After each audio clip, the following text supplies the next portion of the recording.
Good evening, everybody. Good evening, sir. Good evening.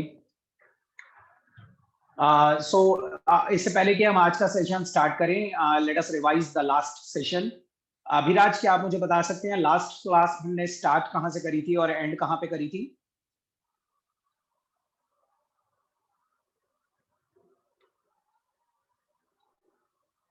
Everybody is supposed to switch on the video.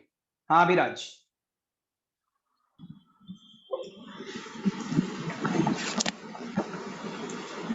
कोई भी बता दो. आपने हाइजेनबर्ग्स formula बताया था और उसके बाद एंडिंग में आपने पार्टिकल और वेव का डिफरेंशिएशन बताया था.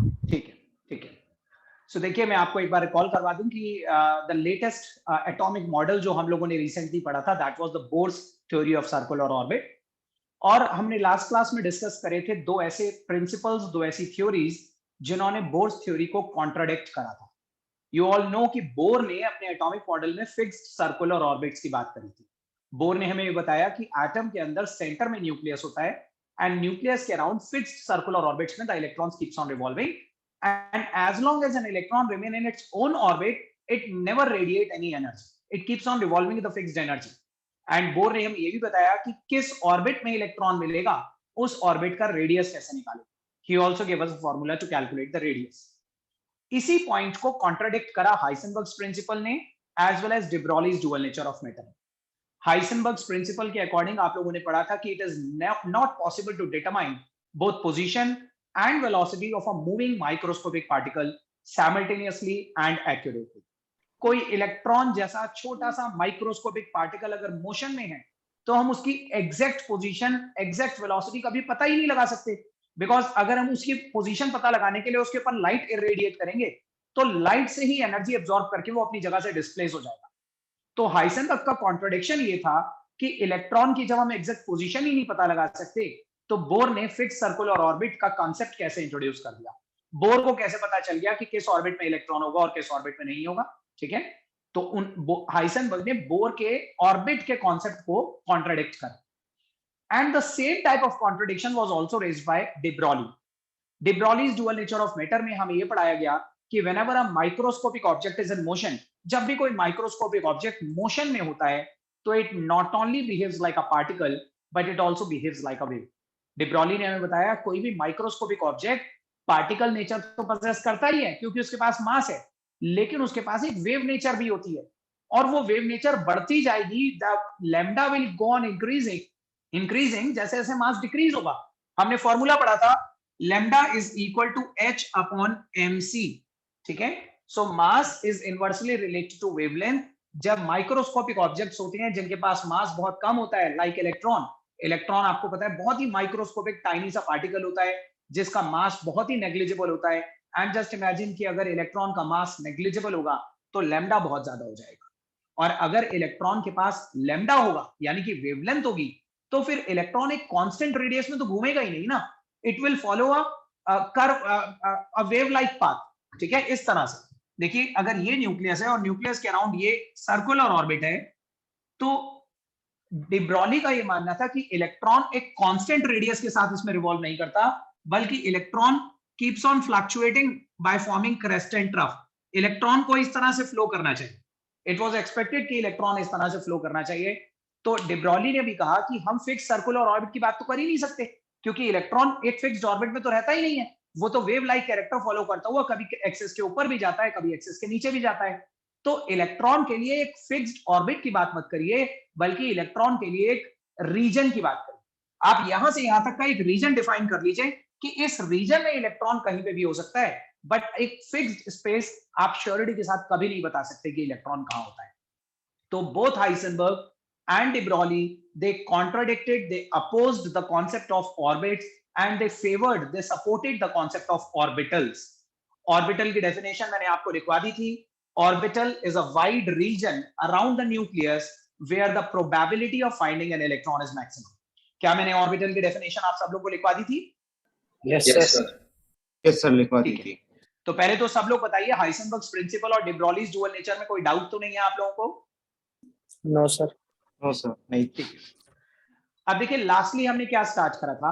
मैंने आपको बताया था de Broglie ने पार्टिकल नेचर और वेव नेचर को रिलेट करा. उसने कहा कि जब पार्टिकल नेचर कम हो जाएगी तो वेव नेचर ज्यादा हो जाएगी।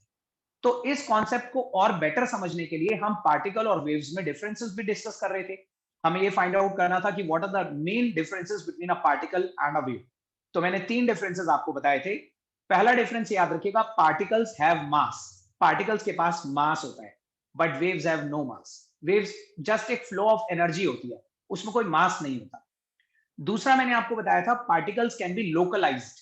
लोकलाइज्ड मतलब particle can be at rest. Particle rest पे भी आ सकता है, मोशन में भी हो सकता है। ठीक है, पार्टिकल मूविंग भी हो सकता है और पार्टिकल रेस्ट पे भी हो सकता है, लोकलाइज्ड भी हो सकता है। लेकिन वेव्स कभी रेस्ट पे नहीं होती, waves are always in motion, waves are always delocalised. Delocalised मतलब वो अपनी जगह बदलती रहती है, दे कीप्स ऑन ट्रेवलिंग।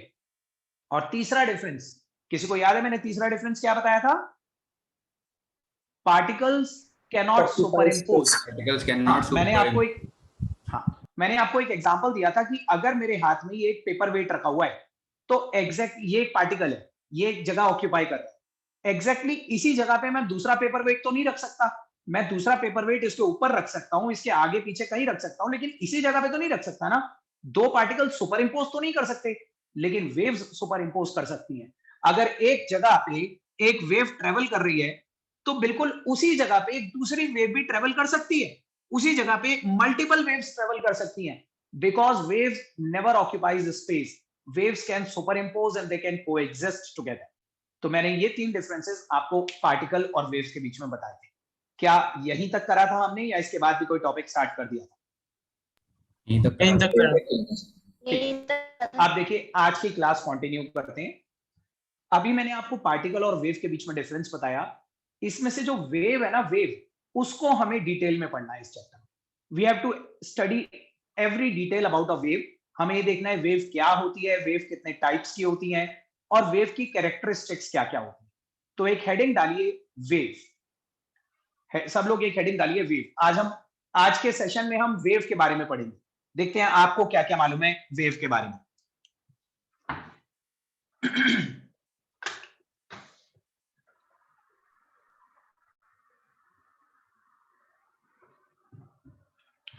क्या आप में से मुझे कोई बता सकता है कि how to define a wave? Can anybody tell me what is a wave?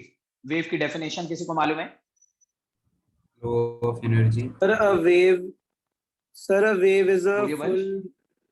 full completion of crust and trough. Okay, देखो मैं आपको एक सिंपल एग्जांपल देता हूं, जो मैं एक्चुअली विजुअलाइज करवाने के लिए स्टूडेंट्स को देता हूं, और उस एग्जांपल को सुनने के बाद ना डेफिनेशन भी आपको समझ में आ जाएगी। पहले आप विजुअलाइज करना अपने माइंड में।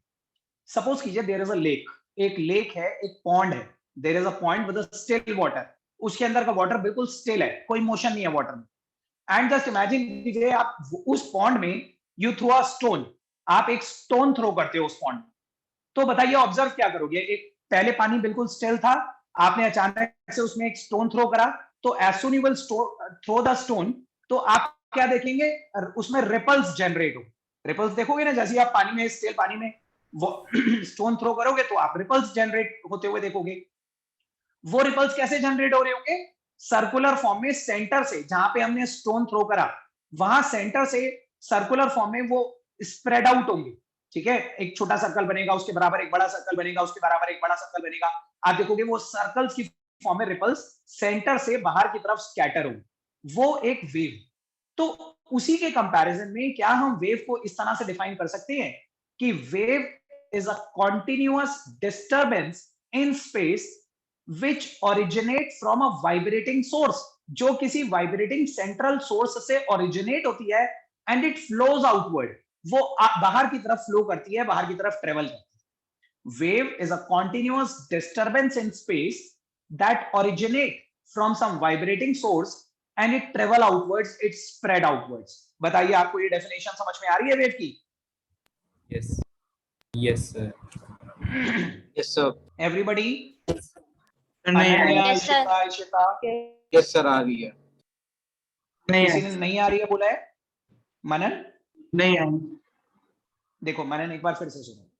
मनन, आपने वो इमेजिन करा जो मैंने आपको एग्जांपल दिया, एक लेक में आपने स्टोन थ्रो करा, तो क्या ऑब्जर्व करते हो मनन?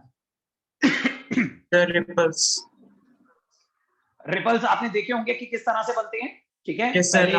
एक जहां पे भी आपने स्टोन थ्रो करा है ना, that is the central region, उस स्टोन के चारों तरफ एक सर्कुलर फॉर्म में एक वेव अराइज होगी और फिर उसके बाहर आप वो धीरे धीरे बाहर की तरफ ट्रेवल करेगी, ठीक है ना। तो उसी को हम कैसे डिफाइन कर सकते हैं? क्या हम कह सकते हैं वो एक तरह से वाटर में एक डिस्टर्बेंस क्रिएट हो गई, that is a kind of disturbance in water.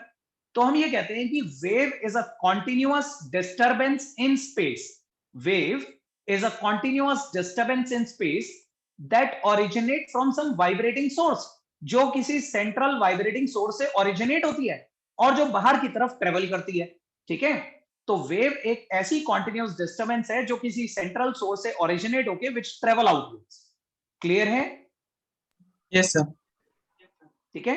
आप इसे इस तरह से इमेजिन करो कि मान लीजिए एक वॉल है, देयर इज अ वॉल, और उस वॉल से हमने एक रोप टाई कर दी, ठीक है। दिस इज अ रोप, एक रोप है, उस रोप को हमने एक एंड से तो एक वॉल से टाई कर दिया, दूसरे एंड पे हमने इसे होल्ड कर लिया अपने हाथ से। एंड जस्ट इमेजिन कीजिए इस एंड से जहां से हमने इस रोप को हाथ से पकड़ा हुआ है, वी प्रोवाइड अ जर्क, हम इसे एक जर्क देते हैं। तो जैसे ही आप इस रोप को एक जर्क दोगे तो इसमें एक तरह की वेव इस तरह से जनरेट होकर आगे की तरफ ट्रेवल करेगी। तो हम ये बोल रहे हैं कि wave is a continuous disturbance that generate from some vibrating source, जो हमें वाइब्रेट करा हाथ से, that generate from a vibrating source and that travel outwards.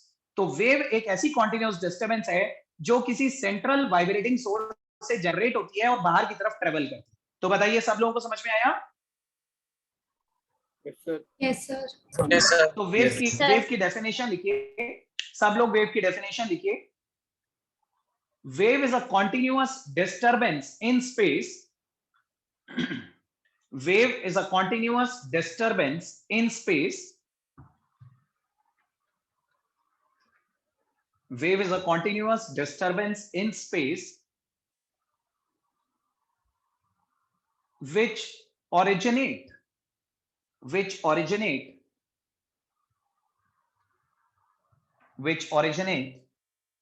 from some vibrating source, and that spreads outward. एक मिनट वेट करिए।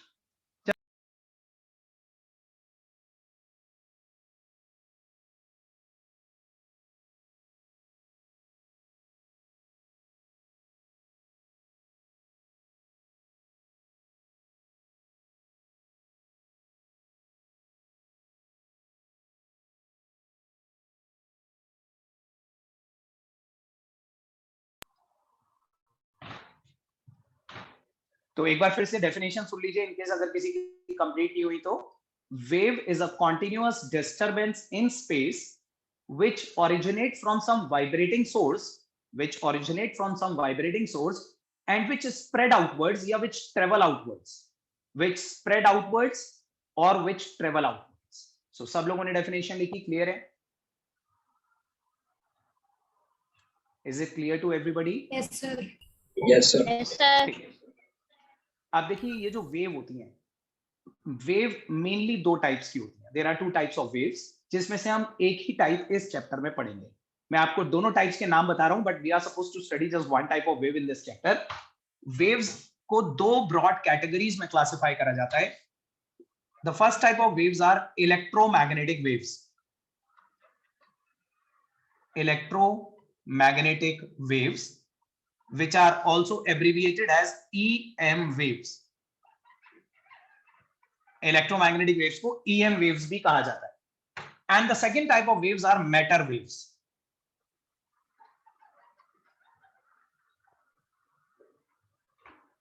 देखिए हमें इस चैप्टर में मैटर वेव्स के बारे में कुछ नहीं पढ़ना, because actually they are not the real waves, they are not the true waves, they are the pseudo waves. मैं आपको इसका एग्जांपल भी दूंगा।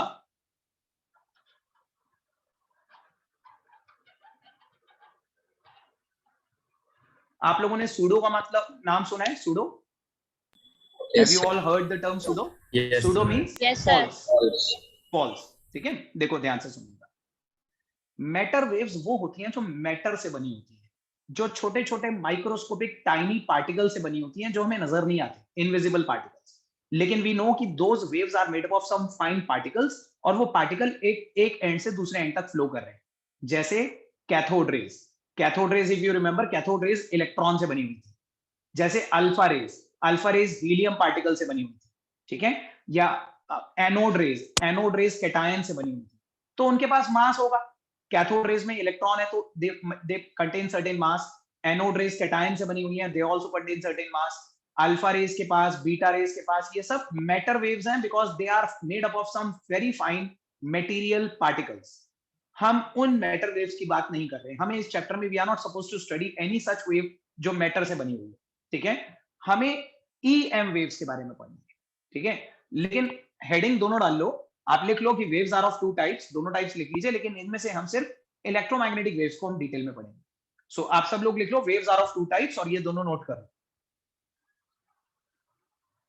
बट इन आवर सिलेबस, आगे के पूरे चैप्टर में we are not supposed to study anything about the matter waves, we will just focus our study over this electromagnetic waves.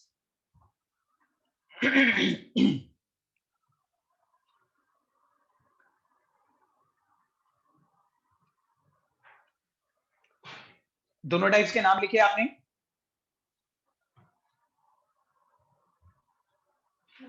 Okay, thank you sir.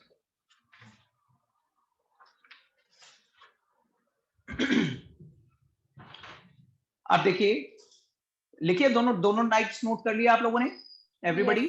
ठीक है। Yes, sir. इसमें से we are suppose to study the electromagnetic waves. हमें सिर्फ electromagnetic waves समझनी है कि क्या होती है। तो एक हेडिंग डालिए, इलेक्ट्रोमैग्नेटिक वेव्स। इलेक्ट्रोमैग्नेटिक वेव्स, जिन्हें हम शॉर्ट में एब्रिविएट करते हैं EM वेव्स से।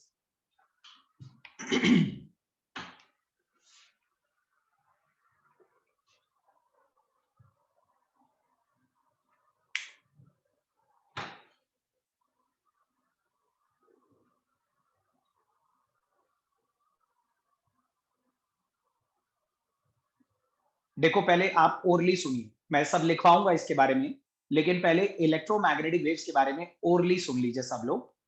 सबसे पहले तो इनका नाम इलेक्ट्रोमैग्नेटिक वेव्स क्यों होता है, इसमें इलेक्ट्रो और मैग्नेटिक ये दो टर्म्स क्यों आ रहे हैं? देखिए, इलेक्ट्रोमैग्नेटिक वेव्स की एक प्रॉपर्टी होती है कि जब ये प्रोपगेट करती है ना in space, whenever they propagate in space, they always have perpendicular electric and magnetic fields associated with them. जैसे इमेजिन करिए, ये तीन एक्सेस है, this is y axis, x axis, z axis. You know there are three types of axes. Space में तीन तरह की access होती हैं, x, y और z। हम ये बोल रहे हैं कि अगर x एक्सिस के अलोंग एक वेव प्रोपगेट कर रही है, if certain wave is propagating along x axis, तो जिस डायरेक्शन में ये प्रोपगेट कर रही है ना, उसके परपेंडिकुलर डायरेक्शन में एक इलेक्ट्रिक फील्ड, एक इलेक्ट्रिक वेक्टर एसोसिएटेड होगा, और उसके भी परपेंडिकुलर डायरेक्शन में एक मैग्नेटिक वेक्टर एसोसिएटेड होगा, ठीक है। अगर x is the direction of propagation, तो y एक्सिस और z एक्सिस के अलोंग इस वेव के साथ इलेक्ट्रिक फील्ड्स और मैग्नेटिक फील्ड्स एसोसिएटेड होंगे। सो जितनी भी इलेक्ट्रोमैग्नेटिक वेव्स होती हैं, they are always associated with perpendicular electric magnetic fields, and that's why they are called the electromagnetic waves, ठीक है।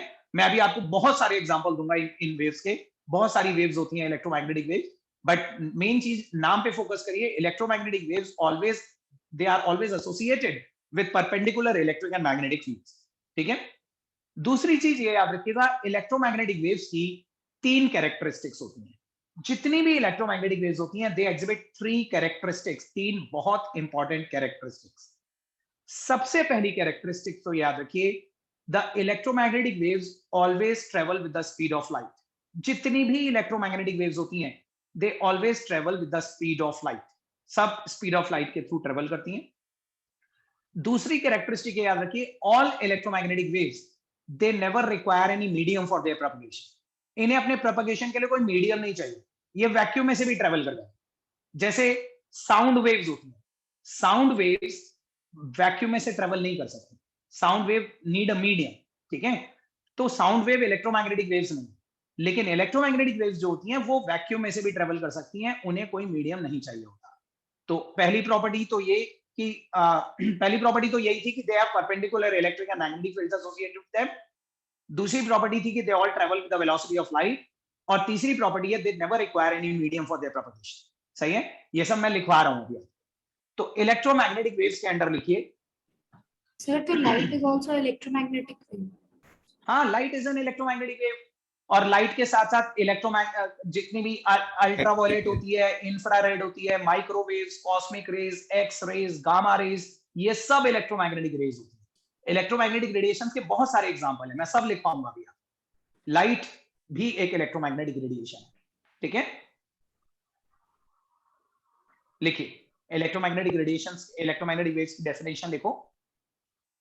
द EM waves, इन्हें शॉर्ट में EM waves बोलते हैं। The EM waves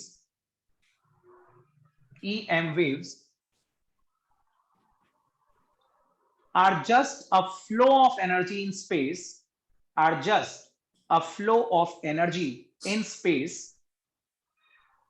The EM waves are just a flow of energy in space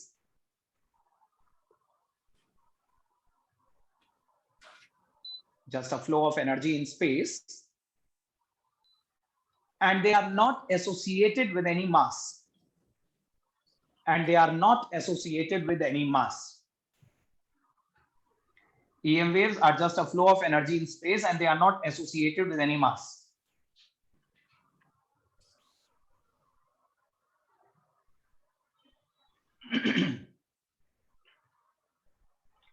लिखा आपने यहां तक? They are just a flow of energy in space and they are not associated with any mass. All EM waves, next line में लिखो, all EM waves exhibit three characteristics. All EM waves exhibit three characteristics.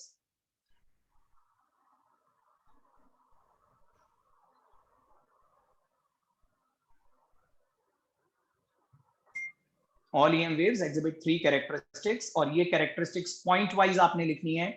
Next line में first point लिखिए, they are always associated with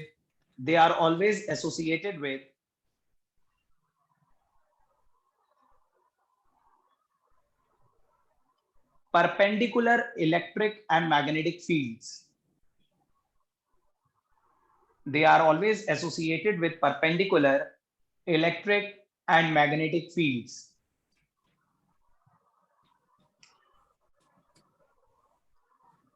Always associated with perpendicular electric and magnetic fields.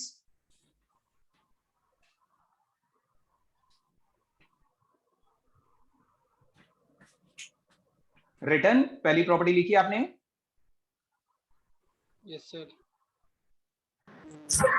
Second property लिखिए, all EM waves always travel with the velocity of light. All EM waves always travel with the velocity of light. Always travel with the velocity of light.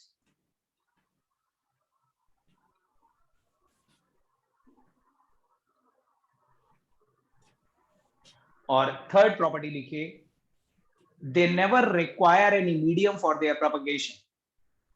They never require any medium for their propagation.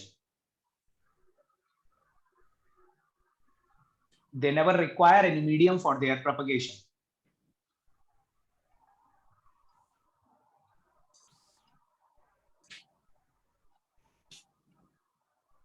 They never require any medium for their propagation.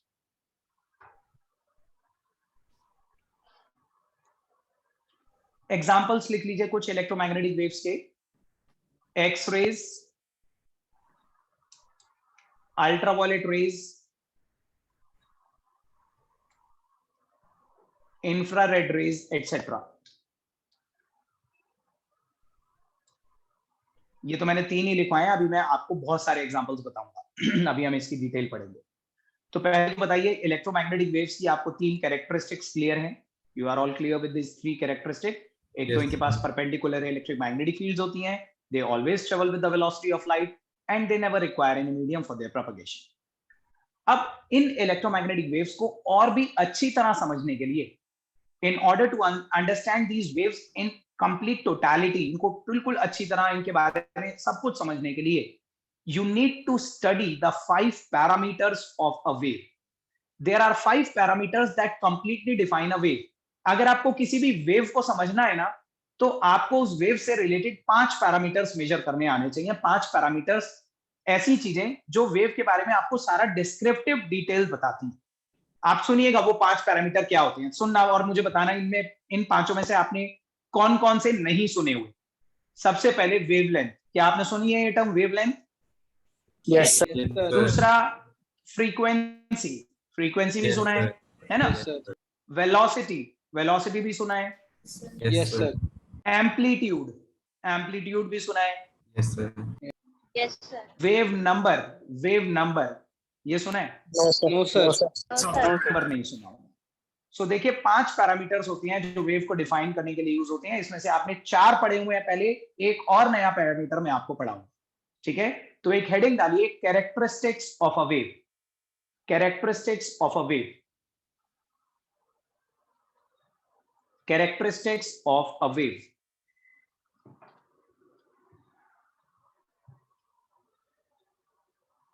Characteristics of a wave.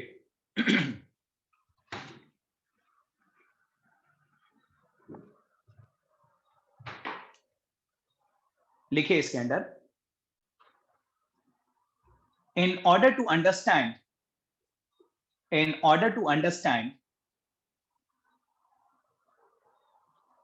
the wave characteristics, in order to understand the wave characteristics,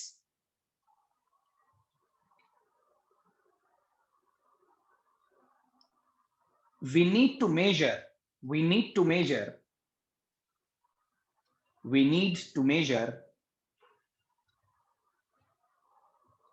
its following 5 parameters. We need to measure its following 5 parameters. We need to measure its following 5 parameters.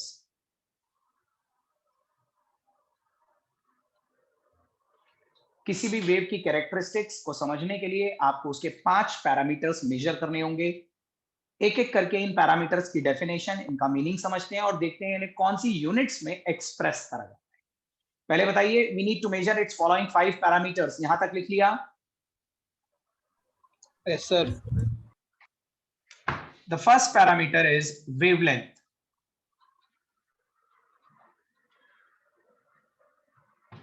Wavelength को lambda से represent करते हैं। Can anybody tell me what is wavelength? क्या कोई define कर सकता है? Sir, the distance between one crest and one trough. Okay, मतलब हम सिंपली ये कह सकते हैं wavelength is a distance between 2 consecutive crest और 2 कंसेक्यूटिव ट्रफ्स। ठीक है, देखो ध्यान से देखिएगा। अभिराज आपने क्या बताया था? Sir, मैंने crest और trough बोल दिया था। कोई बात नहीं, वो भी ठीक है, मैं दोनों तरह से बताऊंगा आपको। 2 कंसेक्यूटिव ट्रफ्स या 2 कंसेक्यूटिव ट्रफ्स के बीच का जो डिस्टेंस होता है ना, दैट इज कॉल्ड वेवलेंथ। या एक पूरा क्रेस्ट और एक पूरा ट्रफ, वो भी 1 वेवलेंथ है। मैं आपको इसी डायग्राम में डिफरेंट पॉसिबिलिटीज बताता हूं। सब लोग पहले तो मुझे ये बताइए, does everybody know the meaning of crest and trough? सबको क्रेस्ट और ट्रफ का मीनिंग मालूम है? Yes, sir. कोई ऐसा जिसको नहीं मालूम या कंफ्यूजन है? एनीबॉडी? आदिति, अनन्या, देवरपन, हानु, इशिका, जय, सबको मालूम है क्रेस्ट और ट्रफ का मतलब? Yes, sir. देखो,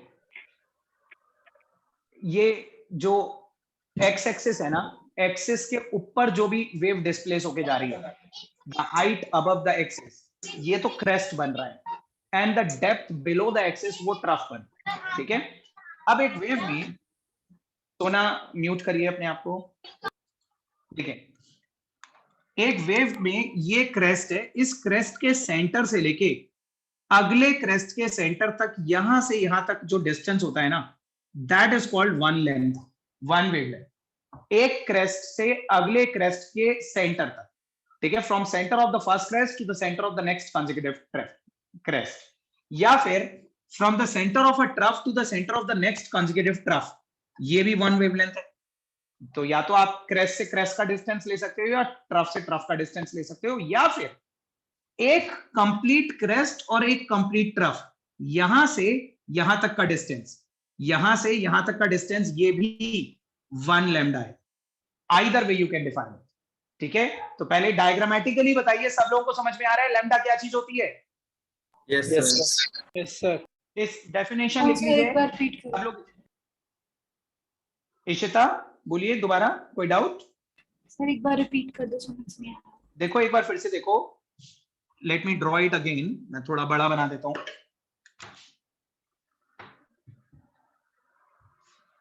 Ishita, this is a wave, ये एक वेव है,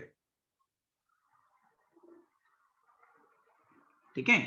अब ये इसका एक क्रेस्ट है, ये इसका एक ट्रफ है। तो Yes. या तो एक वेवलेंथ 1 लैम्डा, एक कंप्लीट क्रेस्ट और एक कंप्लीट ट्रफ, यहां से यहां तक का डिस्टेंस, या तो आप इसे 1 लैम्डा बोल सकते हो, ठीक है, a distance covered by 1 complete crest and 1 complete trough, ठीक है। या फिर आप बोल सकते हो एक क्रेस्ट के सेंटर से दूसरे क्रेस्ट के सेंटर तक, यहां से यहां तक, ये भी 1 लैम्डा हो सकता है। या फिर आप एक ट्रफ के सेंटर से दूसरे ट्रफ के सेंटर तक, ये भी 1 लैम्डा हो सकता है। हम जनरली ऐसे ही डिफाइन करते हैं कि a wavelength is defined as the distance between 2 consecutive crest और 2 कंसेक्यूटिव ट्रफ्स, ठीक है Ishita and everybody? Yes, sir. Definition लिखिए, it is the distance between 2 consecutive crests, it is the distance between 2 consecutive crests or 2 consecutive troughs.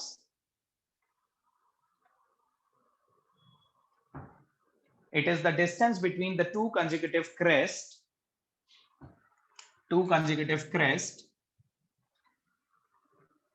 or 2 consecutive troughs.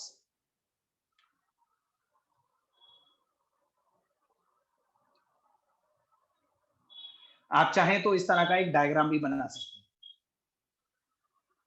You also draw this diagram, diagrammatically भी आप represent कर लीजिए कि एक wavelength कहां से कहां तक के डिस्टेंस को बोलते हैं।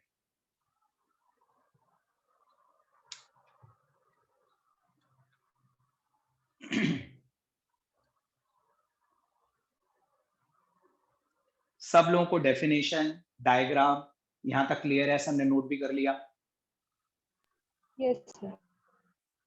अब एक और चीज देखिए, वेवलेंथ यानी कि लैम्डा की यूनिट्स क्या हो, what are the expected units of this wavelength? Wavelength क्या है? बेसिकली लेंथ है, wavelength is a length of a wave, यहां से यहां तक के डिस्टेंस।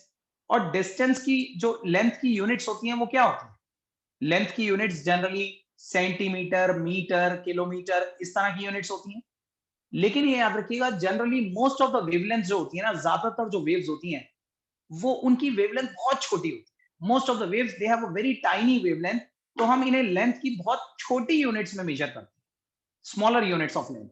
क्या कोई मुझे बता सकते हैं स्मॉलर यूनिट्स ऑफ लेंथ कौन सी होती हैं? The very tiny units of length. Angstrom सुना है आपने? You all have heard angstrom? Yes, sir. Picometre, nanometre, सब सुना है ना ये? Yes, Yes. sir. मैं Yes, बताऊंगा sir. इनका मतलब क्या होता है। आप लिखिए, इसी के नीचे नेक्स्ट लाइन में लिखिए, the commonly used units of wavelength are, the commonly used units of wavelength are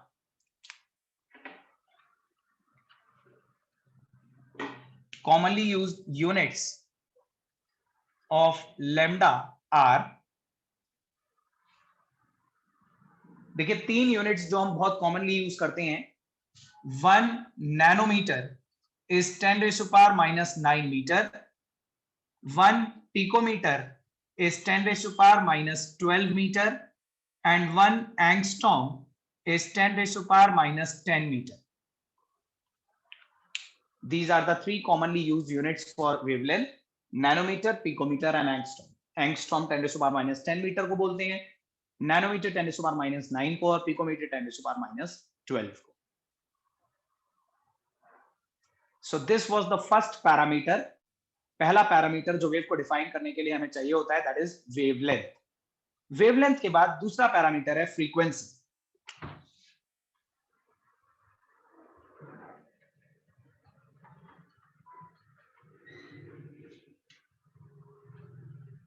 frequency को इस सिंबल न्यू से रिप्रेजेंट करते हैं. This symbol is called new, ठीक है, इसे न्यू बोलते हैं.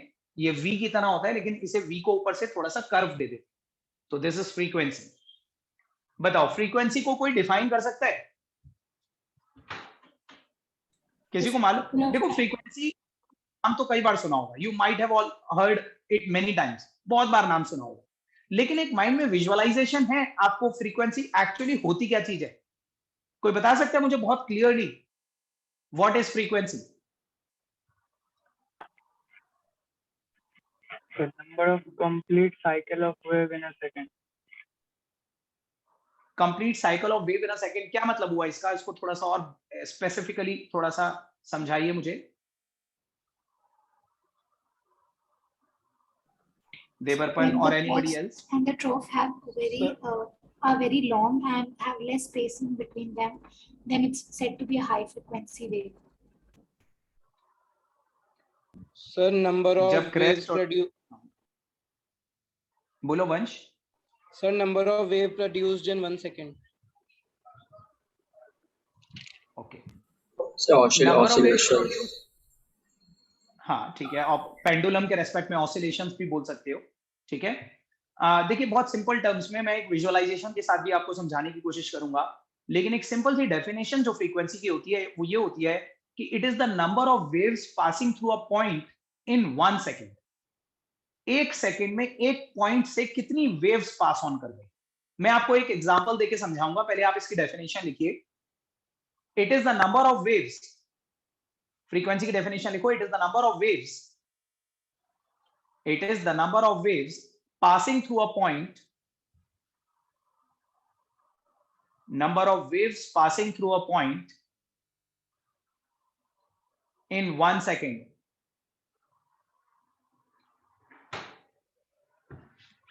Number of waves passing through a point in 1 second.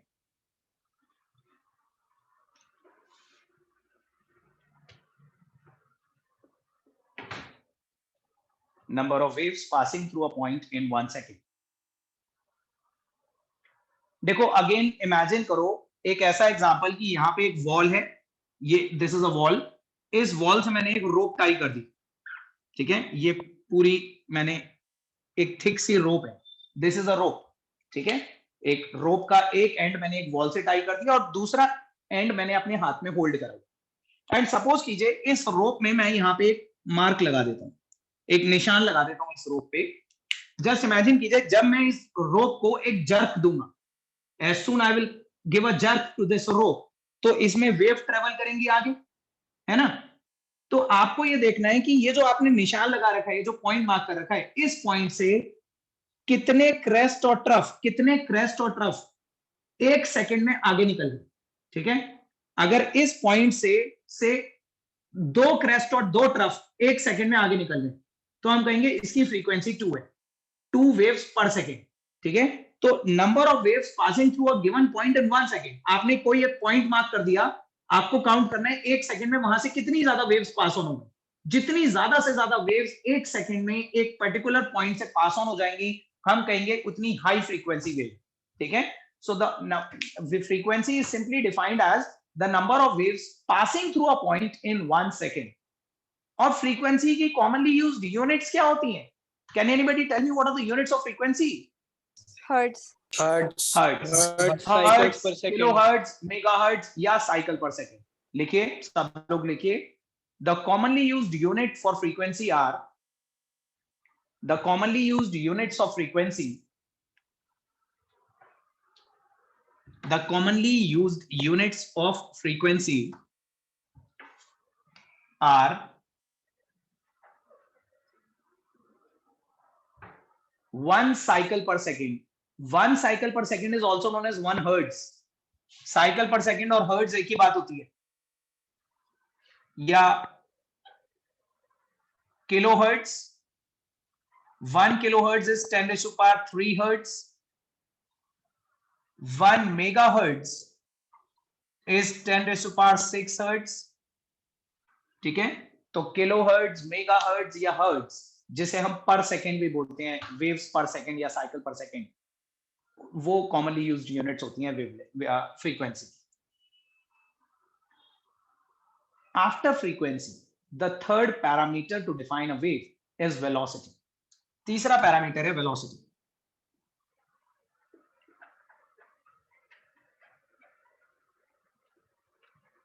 Velocity को आप v से या c से कैसे भी रिप्रेजेंट कर सकते हो। इलेक्ट्रोमैग्नेटिक वेव्स की वेलोसिटी को हम c से भी रिप्रेजेंट कर सकते हैं, क्योंकि जितनी भी इलेक्ट्रोमैग्नेटिक वेव्स होती हैं वो लाइट की वेलोसिटी से ही चलती है, इसलिए हम c से भी रिप्रेजेंट कर सकते हैं, v से भी रिप्रेजेंट कर सकते हैं। ठीक है, v और c, आइदर वे। वेलोसिटी को कैसे डिफाइन करेंगे एक वेव के रेस्पेक्ट में, कोई बताएगा? Sir, distance traveled by wave in 1 second. बहुत सिंपल सी डेफिनेशन है, मैथमेटिक्स में भी आप वेलोसिटी की डेफिनेशन पढ़ते हो, वही मैथमेटिकल डेफिनेशन है। It is the distance travel by a wave in 1 second. तो डेफिनेशन लिखिए वेलोसिटी की, it is the distance travel by a wave in 1 second. It is the distance travelled by a wave in 1 second. Velocity is the distance traveled by a wave in 1 second.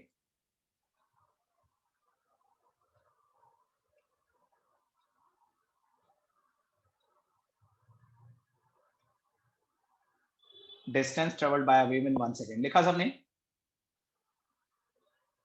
Yes, sir.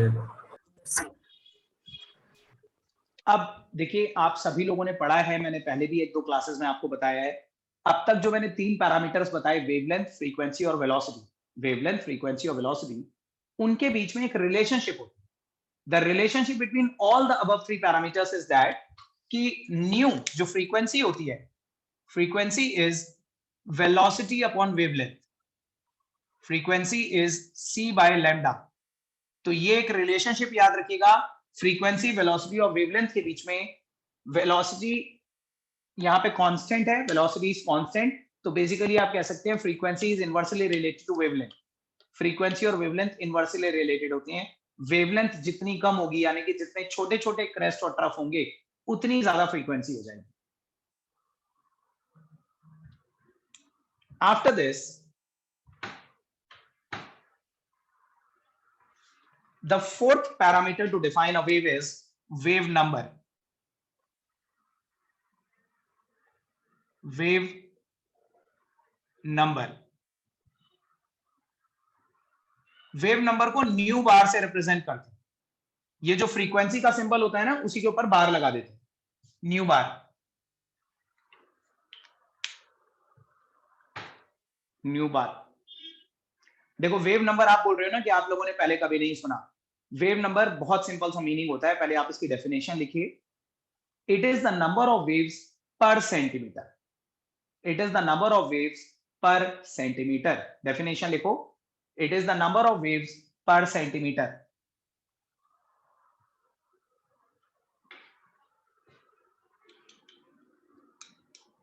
Number of waves per centimetre.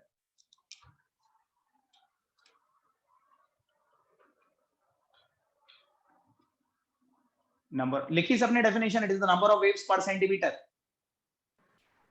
Yes. देखो, diagram की help से समझने की कोशिश करिए। सब लोग board पे देखो, डायग्राम बना हुआ है आपके सामने वेव का। सपोज कीजिए यहां से, इस एक्सिस से लेकर, स्टार्टिंग फ्रॉम दिस एक्सिस, यहां से लेके यहां तक का distance, let this distance be 1 centimetre. Suppose करो यहां से लेके यहां तक का डिस्टेंस 1 सेंटीमीटर है, तो can anybody tell me what is the wave number? The 2. 2.5. 2.5। ध्यान से देखिए, यहां से यहां तक ये एक वेव हो गई, फिर यहां से यहां तक ये दूसरी वेव हो गई, और फिर ये तीसरी वाली वेव का हमने सिर्फ क्रेस्ट लिया है, ट्रफ नहीं लिया। तो the number of waves in 1 centimetre, 1 centimetre में कितनी वेव्स आ रही हैं, उसको हम वेव नंबर बोलते हैं। ठीक है, अगर मान लीजिए ये वैल्यू यहां तक होती, ये 1 सेंटीमीटर होता, तो 1 सेंटीमीटर में 2 वेव्स आ रही थी, तो वेव नंबर 2 हो जाता। So what ever the number of waves which lies in a gap of 1 centimetre, उसे हम वेव नंबर बोलते हैं। ये भी क्लियर है? Yes, sir. Yes, sir. अच्छा, एक चीज बताइए, क्या ये जो वेव नंबर होगा, ये हमेशा वेवलेंथ के इनवर्सली रिलेटेड होगा? Yes, sir. बताइए, है ना? वेवलेंथ जितनी छोटी होगी, अगर छोटे छोटे क्रेस्ट होंगे, छोटे छोटे ट्रफ होंगे, तो 1 सेंटीमीटर के अंदर नंबर ऑफ वेव्स भी तो ज्यादा आ जाएंगी। तो वेव नंबर 1 अपॉन लैम्डा इसका फॉर्मूला होता है। This 1 is 1 centimetre. पर सेंटीमीटर कितनी वेवलेंथ आ गई, ठीक है, इसकी यूनिट है सेंटीमीटर। तो 1 सेंटीमीटर में कितनी वेवलेंथ आ गई, वेवलेंथ पर centimetre, that is called wave number. Clear है? तो वेव नंबर का फॉर्मूला भी याद रखिएगा। क्लियर है कि नहीं? Yes, sir. अब last parameter to define a wave is amplitude. ये तो सुना है आप लोगों ने, amplitude.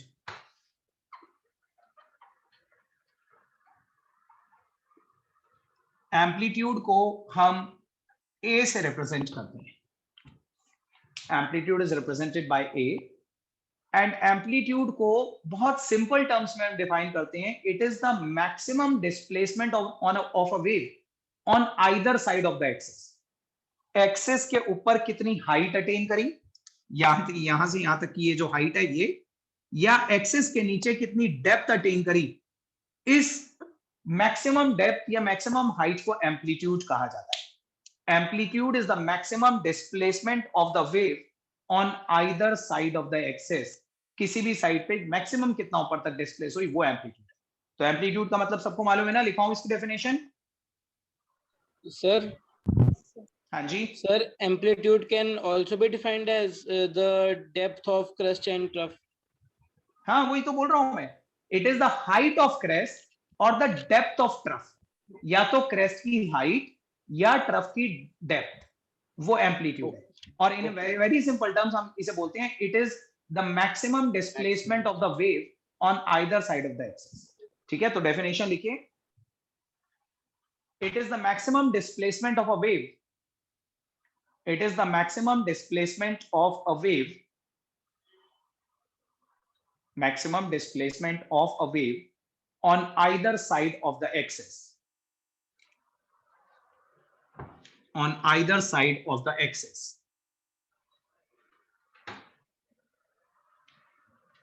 Maximum displacement of a wave on either side of the axis. तो देखिए, अगर आपको ये पांचों पैरामीटर्स क्लियर हो गए, if you well understand now कि ये 5 पैरामीटर्स क्या होते हैं, क्या इनका मतलब होता है, तो अब मैं आपको इसी वेव पे बेस्ड एक बहुत इंपॉर्टेंट टॉपिक स्टार्ट करवाने वाला हूं इस चैप्टर का। इस चैप्टर का एक बहुत ही इंपॉर्टेंट, बहुत ही डोमिनेटिंग टॉपिक है spectrum and there types. Spectrum and there types, जो वेव्स पे ही डिपेंडेंट है। सो एक हेडिंग डालिए, spectrum and there types.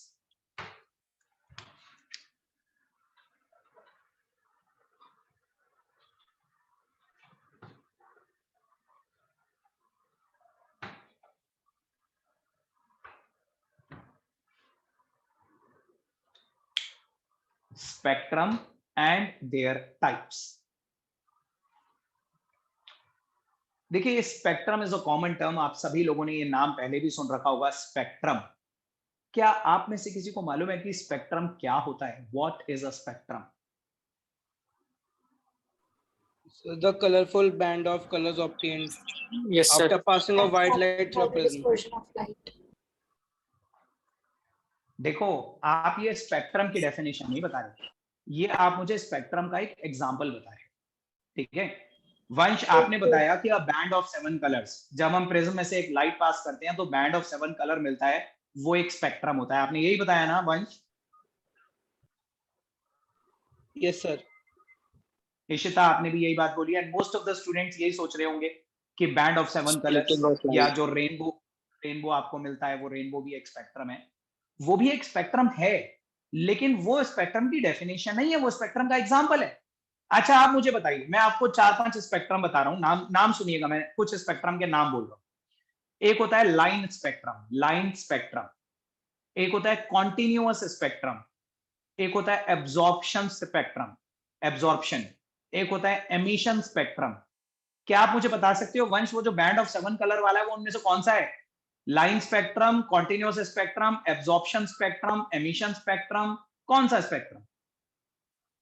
Sir, emission. नहीं, वो आपने मुझे बस एक एग्जांपल दिया, that is a continuous spectrum, उसे हम कॉन्टिन्यूअस स्पेक्ट्रम बोलते हैं। मैं बताऊंगा कि क्यों बोलते हैं, लेकिन स्पेक्ट्रम की एक जनरल डेफिनेशन क्या है?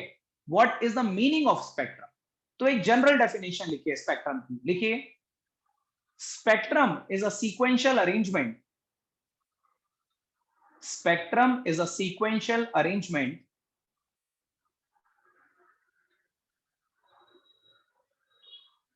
spectrum is a sequential arrangement of certain radiations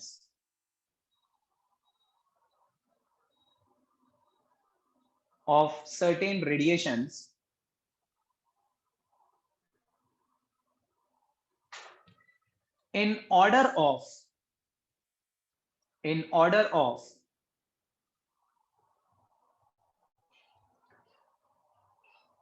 a specific parameter, in order of a specific parameter,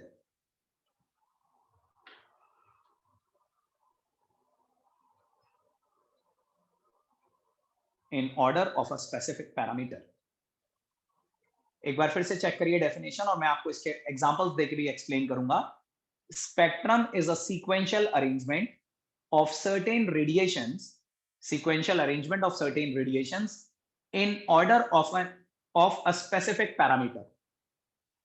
देखिए कुछ 4-5 तरह की रेडिएशन हमने ले ली. मान लीजिए हमने कुछ पर्टिकुलर रेडिएशन सेलेक्ट करनी और उन रेडिएशंस को हमने एक इंक्रीजिंग या डिक्रीजिंग ऑर्डर में लगा दिया ऑफ एनी गिवन पैरामीटर. जो आपने 5 पैरामीटर पढ़े ना, या तो वेवलेंथ के ऑर्डर में लगा दिया, या फ्रीक्वेंसी के ऑर्डर में लगा दिया, या वेलोसिटी के ऑर्डर में लगा दिया, या एम्पलीट्यूड के ऑर्डर में लगा दिया, कम एम्पलीट्यूड से ज्यादा एम्पलीट्यूड के ऑर्डर में.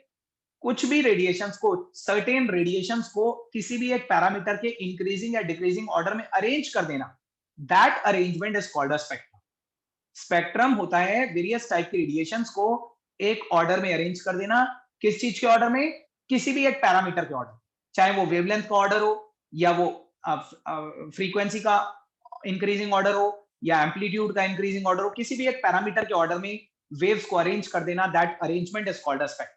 समझ रहे हो मेरी बात या नहीं? Yes, sir. Yes, sir. और क्लियर करता हूं इसको, और भी क्लियर करते हैं. इसका एग्जांपल देखिए, इसी के नीचे लिखे spectrum are of following types. Spectrum are of following types.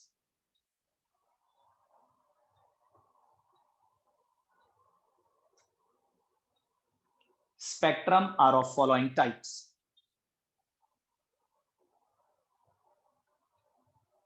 Spectrum ना बहुत सारे टाइप्स के होते हैं. मैं आपको इस चैप्टर में कम से कम 5 तरह के स्पेक्ट्रम करवाऊंगा.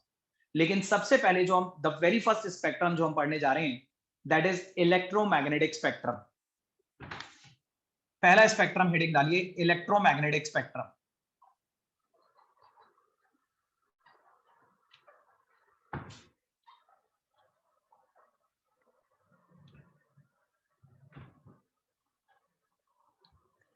Electromagnetic spectrum.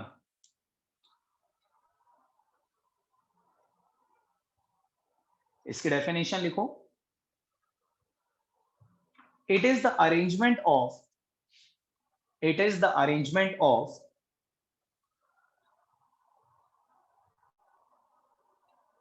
all the electromagnetic radiations. It is the arrangement of all the electromagnetic radiations,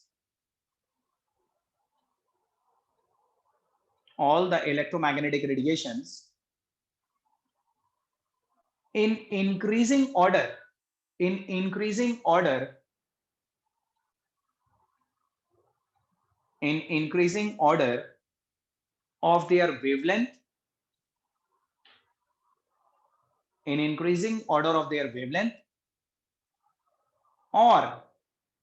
or decreasing order of their frequency,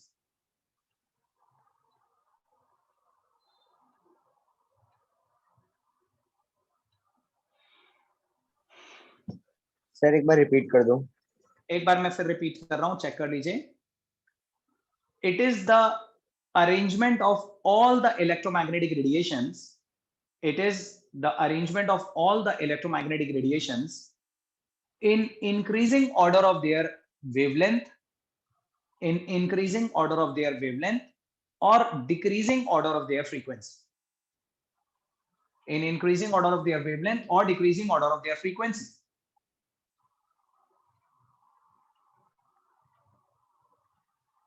लिखा आपने?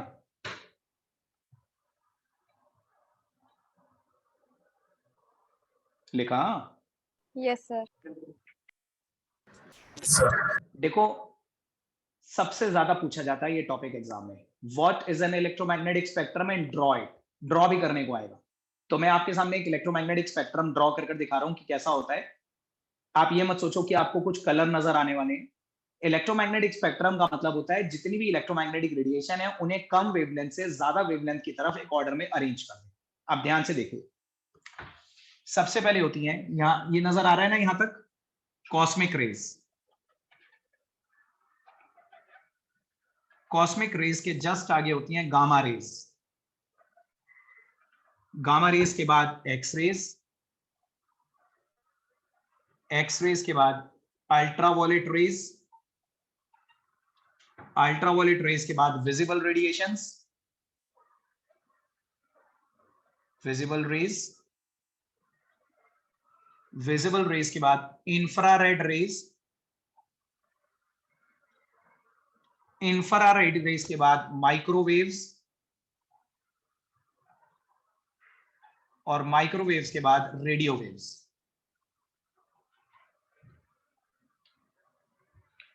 ये जितनी भी रेडिएशन लिखी हुई है ना आपके सामने, ये सब इलेक्ट्रोमैग्नेटिक रेडिएशंस हैं। ये इलेक्ट्रोमैग्नेटिक रेडिएशन मतलब they all travel with the velocity of light and none of these require the presence of any medium. इन्हें कोई मीडियम नहीं चाहिए होता अपने ट्रेवल करने के लिए, और इनमें से सारी जो रेडिएशन है वो लाइट की वेलोसिटी से ट्रेवल करती है। ये सीक्वेंस आपको याद रखना है, this is the increasing order of wavelength. आगे जाने पे वेवलेंथ इंक्रीज हो रही है, लैम्डा इंक्रीजेस और न्यू डिक्रीजेस। लैम्डा इंक्रीज हो रहा है, फ्रीक्वेंसी डिक्रीज हो रही है। या तो इंक्रीजिंग ऑर्डर ऑफ वेवलेंथ या डिक्रीजिंग ऑर्डर ऑफ फ्रीक्वेंसी में इन्हें अरेंज कर देना, this is known as electromagnetic spectrum. ये आपके सामने एक इलेक्ट्रोमैग्नेटिक स्पेक्ट्रम बना हुआ है। ये सारी रेज आपने सुनी है या नहीं सुनी, पहले तो बताइए। सुनिए सर। बताइए, सब लोग बताइए अगर आपको समझ में आ रहा है। तो इनमें से सबसे बड़े बड़े क्रेस्ट, बड़े बड़े ट्रफ कौन सी रेस के होंगे? जिसके बहुत बड़े क्रेस्ट होंगे, बहुत बड़े ट्रफ होंगे, वो कौन सी होगी? Radio radio waves. देखिए जो कॉस्मिक रेज होती है ना, कॉस्मिक रेज, उनके क्रेस्ट और ट्रफ इतने छोटे होते हैं कि उन्हें हम नैनोमीटर और पिकोमीटर में मेजर करते हैं। लेकिन रेडियो वेव्स के क्रेस्ट और ट्रफ इतने बड़े होते हैं कि उन्हें हम किलोमीटर्स में मेजर करते हैं। यहां से स्टार्ट, जस्ट इमेजिन, देखो मेरी तरफ देखो, एक क्रेस्ट यहां से स्टार्ट होके जाएगा और 1 किलोमीटर आगे जाके खत्म हो सकता है, या उससे भी ज्यादा। इतने बड़े बड़े क्रेस्ट, इतने बड़े बड़े ट्रफ। दैट्स व्हाई ये रेडियो वेव्स रेडियो स्टेशन से लेके हमारे घर तक आ जाते हैं। ठीक है, रेडियो और टीवी के जो सिग्नल्स होते हैं वो रेडियो वेव्स ही तो होती हैं, जो एक टेलीकास्ट सेंटर से लेके एक टावर से लेके हमारे घर तक आ जाते हैं, बिकॉज वो बहुत बड़े बड़े किलोमीटर्स दूर तक ट्रेवल करते हैं। ठीक है, तो ये सबसे बड़ी वेव्स होती हैं रेडियो वेव्स। तो आगे जाने पे इनकी जो वेवलेंथ है वो बढ़ रही है, इनके क्रेस्ट और ट्रफ का जो साइज है ना वो बढ़ रहा है। और इसमें से जो विजिबल रेडिएशन है ना, विजिबल वाला रीजन, ये वाला रीजन, अगर मैं इसे एक्सपेंड करूं, इस विजिबल रेडिएशन के अंदर आते हैं ये 7 कलर VIBGYOR। इनका भी आगे जाने पे लैम्डा इंक्रीज हो रहा है। तो ये जो विजिबल रीजन है, दिस इंक्लूड द 7 कलर्स। और ये इसकी रेंज आप याद रखिएगा, वॉयलेट होता है 3800 एंगस्ट्रॉम, 3800 एंगस्ट्रॉम, और रेड होता है 7600 एंगस्ट्रॉम। तो 3800 एंगस्ट्रॉम से 7600 एंगस्ट्रॉम के बीच का जो रीजन होता है ना, वो हमारी आईज परसीव कर सकती है, हम अपनी आंखों से इस रेंज को देख सकते हैं। लेकिन 7600 एंगस्ट्रॉम से आगे वाली रेडिएशन वो हमें नेकेड आई से नजर नहीं आएंगी, या इससे पीछे वाली भी हमें नेकेड आई से नजर नहीं आएंगी। आपके सामने से कोई इंफ्रारेड जा रही होगी, आपको पता ही नहीं चलेगा जा रही है, या अल्ट्रावायलेट जा रही होगी, आपको नजर ही नहीं आएगी। लेकिन विजिबल रीजन आपको नजर आता है। हमारी जो आईज की परसीविंग रेंज होती है ना, वो 3800 एंगस्ट्रॉम से 7600 एंगस्ट्रॉम के बीच की होती है। हम सिर्फ यही वाले रीजन, यही वाली रेडिएशंस को देख सकते हैं। ठीक है, तो ये भी एक्सपेंड करके लिख लीजिए।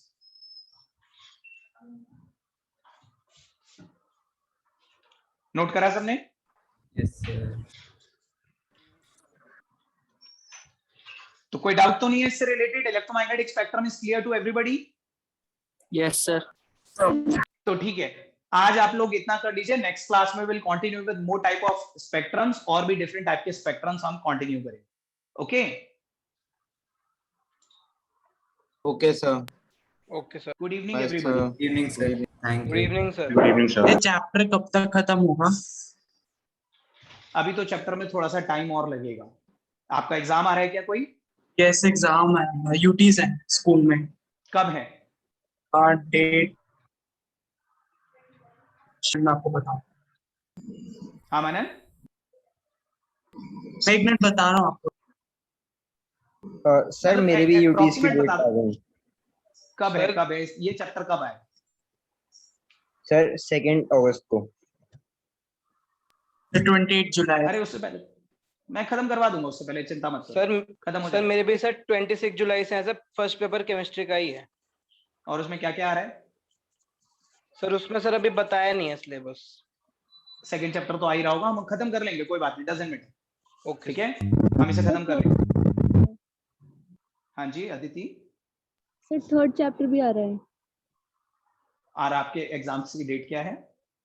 सर 26 जुलाई। आपके स्कूल में बड़ा फास्ट चल रहा है सिलेबस। अदिति मैं ये वाला चैप्टर तो करवा दूंगा, थर्ड चैप्टर मैं देखता हूँ कितना ज्यादा से ज्यादा हो जाएगा, अगर नहीं हुआ तो मैं उसके नोट्स प्रोवाइड कर दूंगा।